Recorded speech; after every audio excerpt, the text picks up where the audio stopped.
Je vous ai dit la fois passée que Satan a trouvé nos stratégies. La stratégie qu'il a trouvée, c'est de faire des hommes ses collaborateurs. Et comment? Il les entraîne à la sorcellerie innocente. Comment est-ce que le diable entraîne les humains à la sorcellerie innocente? Lorsqu'il met dans leur cœur la tristesse, la rancœur. Je ne vais même pas parler de la jalousie, parce que la jalousie et la haine sont les plateformes de la sorcellerie inconsciente. Quelqu'un qui est jaloux, qui a la haine, est à la porte de la sorcellerie inconsciente. Et quand tu es à la porte de la sorcellerie inconsciente, tu n'es pas loin de la sorcellerie consciente. Mais je parle de la sorcellerie innocente. Pour être participant de la sorcellerie innocente, l'ennemi met dans le cœur de sa victime la tristesse, la peur. Et qu'est-ce qui se passe par la suite? Il emmène sa victime à prononcer des paroles rabaissantes, des paroles limitantes sur elle-même, ou sur ses activités, ou sur la situation. Et lorsque sa victime commence à prononcer des paroles limitantes et rabaissantes, lui maintenant entre par la porte qui est créée et freine la vie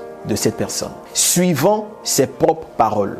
Voici comment est-ce qu'il fonctionne en ces temps de la dernière heure. C'est pour cela que Dieu dit « Soyez toujours joyeux ». Le « soyez toujours joyeux » ne veut pas dire qu'il faut à chaque moment être en train de rire. Mais ce qu'il a dit veut dire « Au lieu de souscrire à la tristesse, prenez cette tristesse-là, emmenez-la vers moi et parlez-moi. Et moi, ma paix qui surpasse toute intelligence sera votre partage. » Vous savez, tant que vous ne faites pas cette expérience, vous ne comprendrez pas ce que je suis en train de dire. Tant que tu ne viens pas dans sa présence pour lui exposer la situation, tu ne comprendras pas qu'il est le spécialiste des cas impossibles et qui intervient là où toutes les ressources humaines sont épuisées. C'est pour cela que le diable attaque ta vie de prière. C'est pour cela qu'il attaque chaque fois que tu ouvres la Bible, tu dors. Chaque fois que tu es en train d'écouter un message, c'est en ce moment-là que tu vas recevoir même des offres d'emploi. Parce qu'il veut te détourner de la chose, du nectar, qui va renforcer ta vie et qui va t'emmener, qui va faire de sorte que la pluie vienne sur ta vie. Ne tombez pas dans le piège de la sorcellerie innocente.